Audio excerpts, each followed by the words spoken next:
샬롬, 성령 충만한 금요일입니다.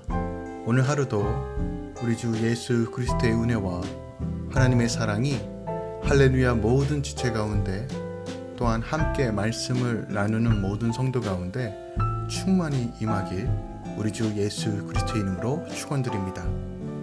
11월 20일 금요일 아침 예배 성삼위 하나님께 올려드립니다. 사도신경으로 우리의 신앙을 고백합니다. 전능하사 천지를 만드신 하나님 아버지를 내가 믿사오며 그 외아들 우리 주 예수 그리스도를 믿사오니 이는 성령으로 잉태하사 동정녀 마리아에게 나시고 본디오 빌라도에게 고난을 받으사 십자가에 못 박혀 죽으시고 장사한 지 사흘 만에 죽은 자 가운데서 다시 살아나시며 하늘에 오르사 전능하신 하나님 우편에 앉아 계시다가 저리로서 산자와 죽은 자를 심판하러 오시리라. 성령을 믿사오며 거룩한 공예와 성도가 서로 교통하는 것과 죄를 사하여 주시는 것과 몸이 다시 사는 것과 영원히 사는 것을 믿사옵나이다. 아멘. 오늘 하나님의 말씀은 역대상 11장 1절부터 9절까지입니다. 역대상 11장 1절부터 9절까지입니다. 하나님 말씀을 받습니다. 온 이스라엘이 헤브론에 모여 다윗을 보고 이르되 우리는 왕에 가까운 혈족이니이다. 전에 곧 사울이 왕이 되었을 때에도 이스라엘을 거느리고 출입하게 한 자가 왕이시었고 왕의 하나님 여호와께서도 왕에게 말씀하시기를 내가 내 백성 이스라엘 목자가 되며 내 백성 이스라엘의 주권자가 되리라 하셨나이다 하니라. 이에 이스라엘의 모든 장로가 헤브론에 있는 왕에게로 나아가니 헤브론에서 다윗이 그들과 여호와 앞에 언약을 맺음에 그들이 다윗에게 기름을 부어 이스라엘의 왕으로 삼으니 여호와께서 사무엘을 통하여 전하신 말씀대로 되었더라. 다윗이 온 이스라엘과 더불어 예루살렘 곧 여부스에 있는 여부스 땅의 주민들이 거기에 거주하였더라. 여부스 원주민이 다윗에게 이르기를 내가 이리로 들어오지 못하리라 하나 다윗이 시온 산성을 빼앗았으니 이는 다윗 성이 있더라. 다윗이 이르되 먼저 여부스 사람을 치는 자는 우두머리와 지휘관으로 삼으리라 하였더니 수르야의 아들 요압이 먼저 올라갔으므로 우두머리가 되었고 다윗이 그 산성에 살았으므로 무리가 다윗성이라 불렀으며 다윗이 밀로에서부터 두루 성을 쌓았고 그 성의 나머지는 요압이 중수하였더라. 만군의 여호와께서 함께 계시니 다윗이 점점 강성하여 가니라. 아멘. 하나님의 말씀입니다.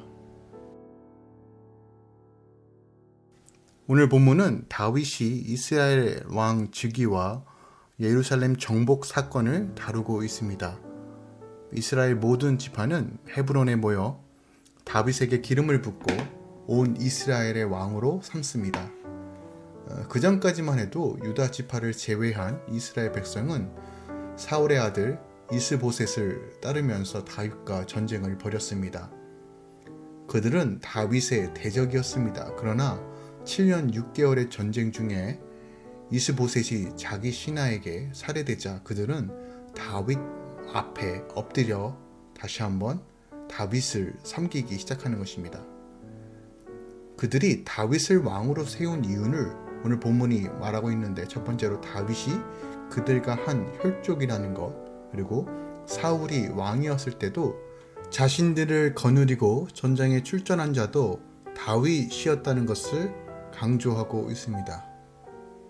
하나님께서 다윗으로 이스라엘 주권자를 삼겠다고 말씀하신 그 사실에 근거하여 그들이 지금 이렇게 행동하는 것이 너무나 당연하다라고 말하고 있는 것이에요. 이렇게 하여 다윗은 이스라엘 새로운 왕으로 세우시고 그를 통해 하나님의 통치 체제를 확립하시려는 하나님의 계획은 이루어집니다. 그런데 우리가 생각해 볼 것은 다윗이 온 이스라엘 왕으로 즉위한 것은 사무엘로부터 기름 부음을 받을 때부터 무려 22년이 흐른 후였습니다. 그러니까 유다의 왕으로 즉위할 때부터 7년 6개월이나 지난 후였다는 거죠. 그 사이 다윗은 숱한 시련과 어려움을 겪으면서 하나님의 약속이 파기된 듯한 상황에 놓이기도 하였습니다. 하지만 그럼에도 불구하고 다윗은 끝까지 하나님의 약속을 의지함으로써 마침내 하나님의 약속이 이루어지는 것을 우리는 오늘 본문을 통해서 확인할 수 있습니다. 이처럼 하나님의 말씀은 더딘 것처럼 보이지만 반드시 성취되고 이루어진다라는 진리를 선포하고 있습니다.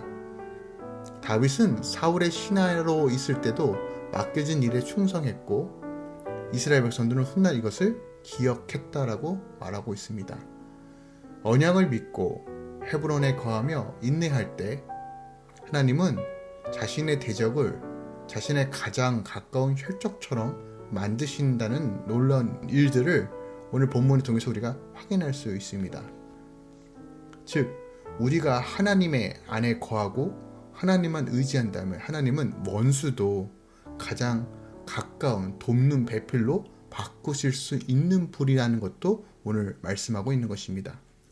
4절부터 6절에서는 예루살렘의 정보에 대한 이야기가 나옵니다. 이스라엘 통일 왕국의 왕이 된 다윗은 가장 먼저 예루살렘 정복에 나섭니다. 예루살렘에는 여부스 원주민이 거하고 있었는데 그들은 가나안 7족속 중 하나로 예루살렘 산악지대에 사는 강한 족속이었습니다. 그들이 거주하던 산성은 남국 블락의 요새로 여호수아도 정복하지 못한 곳입니다. 다윗과 그의 군대를 본 여부스인은 다윗을 맹인과 다리 저는 자보다 못한 자라고 여기며 조롱하고 멸시하였습니다. 그 이유는 자기네 성은 절대로 함락될 수 없다라고 생각했기 때문입니다. 이것은 사무엘하 5장 6절에 기록되어 있습니다. 그러면 또 다윗은 온전히 하나님의 말씀에 순종하여 진격했고 이에 요압을 앞장서서 공격하여 시온 산성을 빼앗습니다. 다윗이 통일 왕국의 왕이 되자마자 예루살렘 전복 전쟁에 나간 것은 매우 특별한 의미가 있습니다. 여호수아 정복 이후 각 지파마다 땅이 배분되었고 유다 지파는 예루살렘 땅을 정복해야 할 책임이 있었습니다. 하지만 그들은 주어진 사명을 따라 사는 것이 아니라 그저 자신들의 삶에 안주하려고 했습니다.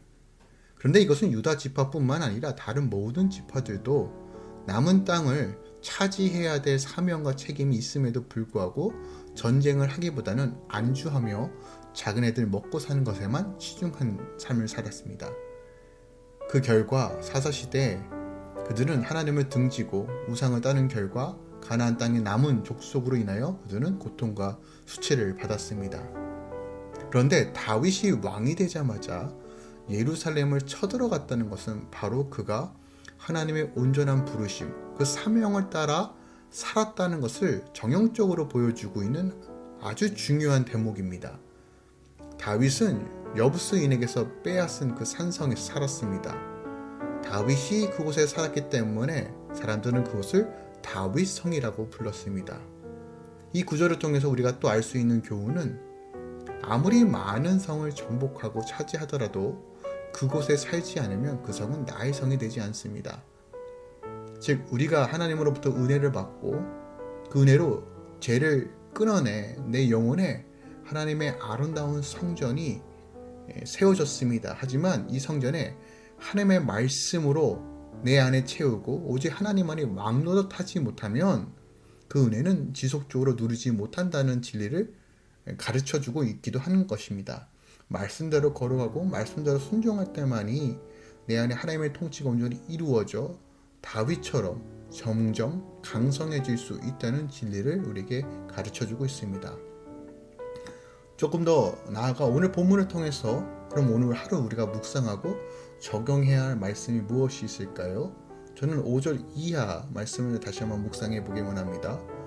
다윗이 시온산성 곧 다윗성으로 불리는 예루살렘 성 정복하여 이스라엘 왕성으로 삼은 사실을 기록하고 있는데 다윗이 예루살렘 성을 정복한 것은 이스라엘 백성이 가나안에 입성한 지 약 400년이라는 시간이 흐른 뒤에 이루어진 사건입니다. 물론 예루살렘은 사사시대 초기에 유다 지파에 의해 정복을 시도했던 적이 있습니다. 그러나 예루살렘은 다시 여호수의 사람들의 손에 들어가게 되었고 이후 다윗 시대까지 여부수 사람들이 차지하고 살게 됩니다.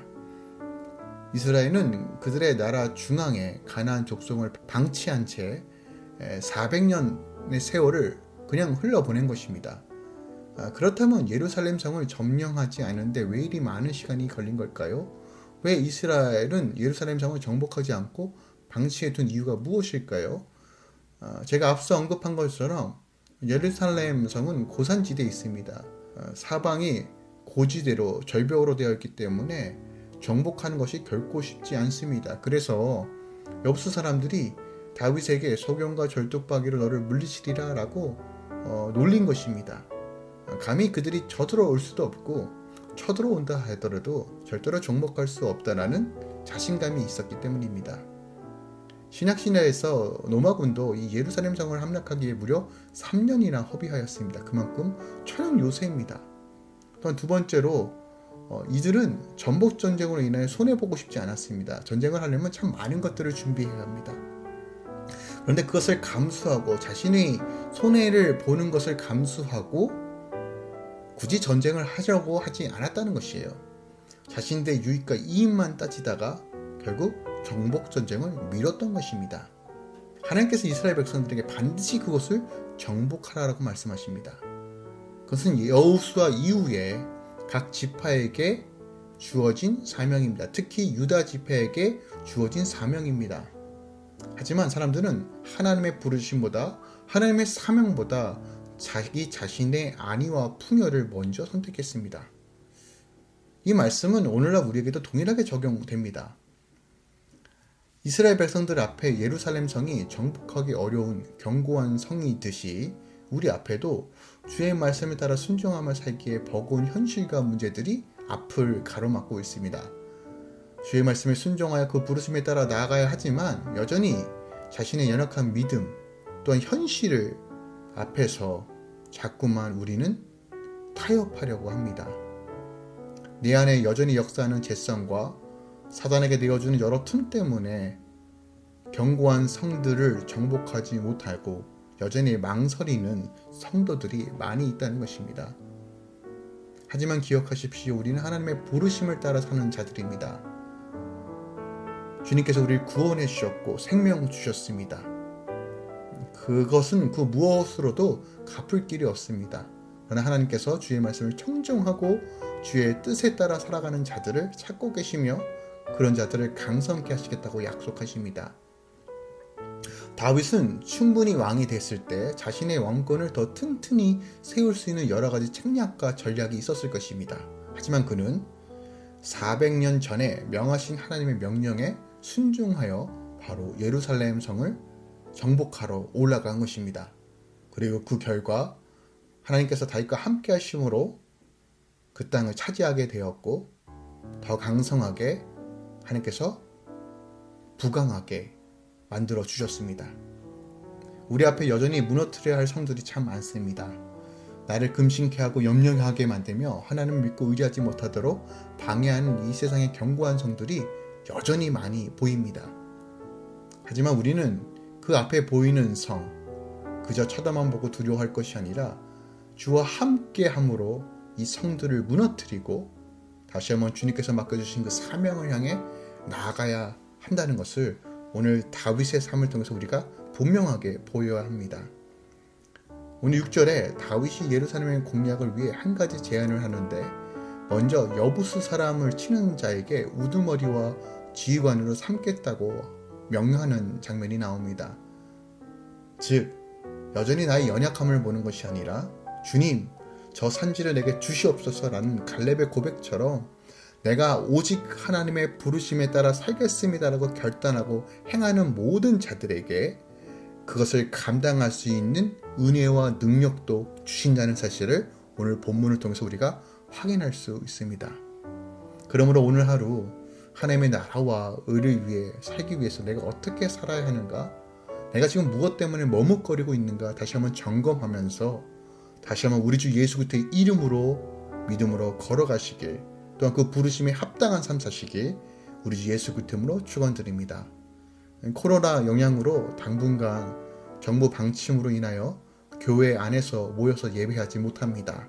앞으로 언제까지 또 온라인 예배가 지속될지 모르겠습니다. 하지만 기억하십시오. 이럴 때일수록 우리가 하나님의 부르심에 준비하고 또한 묵상하고 주의 얼굴을 구할 때입니다.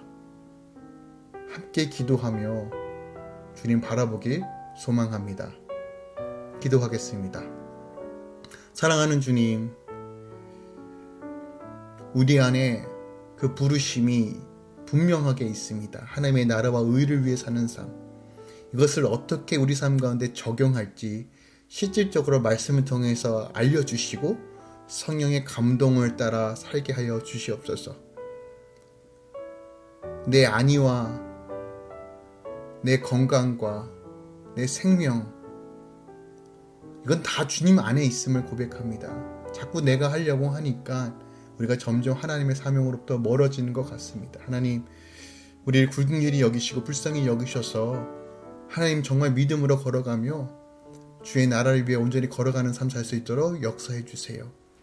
특별히 할렐루야 공동체, 또한 말씀을 나누는 모든 공동체와 성도 삶 가운데 주께서 친히 보호하여 주시고 인도하여 주셔서 그 어떤 바이러스도 그 어떤 악한 것들도 절대로 틈타지 못하도록 주님 지켜주시고 오늘도 거룩한 성령 안에서 충만한 삶, 믿음으로 바라보는 삶 살 수 있도록 주님 역사하여 주시옵소서. 이제는 우리 주 예수 그리스도의 은혜와 우리 하나님 아버지의 놀라우신 사랑과 성령님의 내주교통 충만 역사하심이 오늘도 주의 사명을 따라 걸어가는 모든 주의 자녀들의 삶 가운데, 가정 가운데, 직장 가운데, 학업 가운데 이제로부터 영원까지 함께 있을지어다. 아멘.